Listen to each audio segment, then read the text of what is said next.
আলহামদুলিল্লাহি কাফা ওয়া সালামুন আলা ইবাদিল্লাযিনা ইসতাফা আম্মা বা'দ। আউযু বিল্লাহি মিনাশ শাইতানির রাজীম। বিসমিল্লাহির রহমানির রহিম। ওয়া লাকাদ আখাযাল্না মিসাকা বানি ইসরাঈল ওয়া বা'আথনা মিনহুম ইসনা আশরা নাকীবা ওয়া ক্বালা আল্লাহু ইন্নী মা'আকুম লাইন আকামতুমুস সালাতা ওয়া আতাইতুমুজ যাকাতা ওয়া আমানতুম বিরুসুলি ওয়া আযযারতুমুহুম ওয়া আকরাদতুমুল্লাহ করদান হাসানান লাউকাফিরান্না আনকুম সাইয়্যাতিকুম ওয়া লাউদখিলান্নাকুম জান্নাতিন তাজরি মিন তাহতিহাল আনহার ফামান কাফার বা'দা যালিকা মিনকুম ফাকাদ দাল্লা সাওয়াস সাবিল। আলহামদুলিল্লাহ। সম্মানিত দর্শক মণ্ডলী, আসসালামু আলাইকুম ওয়া রাহমাতুল্লাহি ওয়া বারাকাতুহু। আপনাদের সম্মুখে একটি ছোট ভিডিও নিয়ে আসছি। আপনারা সবাই আমন্ত্রিত। আল্লাহ রাব্বুল আলামিন পবিত্র কোরআনে ১০০০-এর মতো ঘটনা বর্ণনা করেছেন। তার মধ্যে একটি ঘটনা যা উল্লেখ আছে সূরা মাইদা ১২ নম্বর আয়াত। এই ঘটনাটি হচ্ছে সে সময় বনী ইসরাঈলের ১২ জন সর্দারকে আহ্বান করেছিলেন হযরত মুসা আলাইহিস সালামের মাধ্যমে তুর পর্বতে। আল্লাহ রাব্বুল আলামিন আহ্বান করেছিলেন।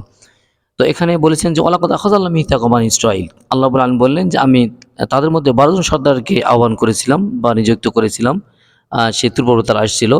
তো তখন আল্লাহ রাব্বুল আলামিন বললেন যে ওয়াকাল আল্লাহ ইন্নী মাআকুম, আমি তোমাদের সঙ্গে আছি। তবে শর্ত কি?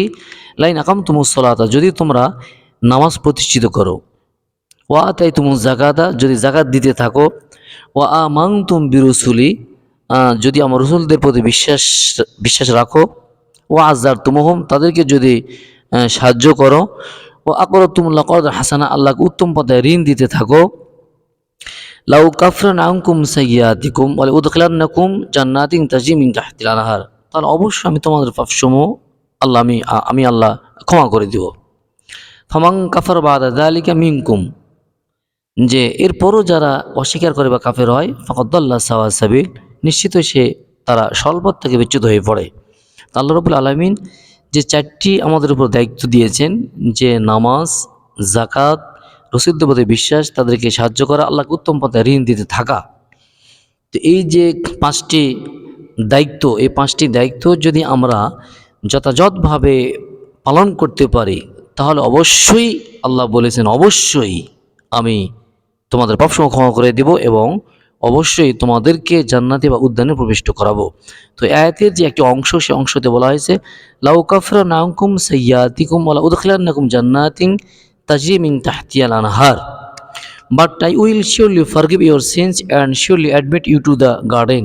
আল্লাহ বলেন, তবে আমি অবশ্যই তোমাদের পাপসমূহ ক্ষমা করে দেব এবং অবশ্যই তোমাদেরকে উদ্যানে বা জান্নাতে প্রবিষ্ট করাবো। আল্লাহ রাব্বুল আলামিন আমাদেরকে জন্য এই 5টি যে দায়িত্ব, এই দায়িত্ব যেন আমরা যথাযথভাবে পালন করে আমরা যেন জীবনযাপন করতে পারি, এই তৌফিক আমাদেরকে আল্লাহ রাব্বুল আলামিন যেন দান করেন। সকলেই বলেন আল্লাহুম্মা আমিন। সুবহানাকা আল্লাহুম্মা ওয়া বিহামদিকা আশহাদু আল্লা ইলাহা ইল্লা আনতা আস্তাগফিরুকা ওয়া আতুবু ইলাইক। আসসালামু আলাইকুম ওয়া রাহমাতুল্লাহি ওয়া বারাকাতুহু।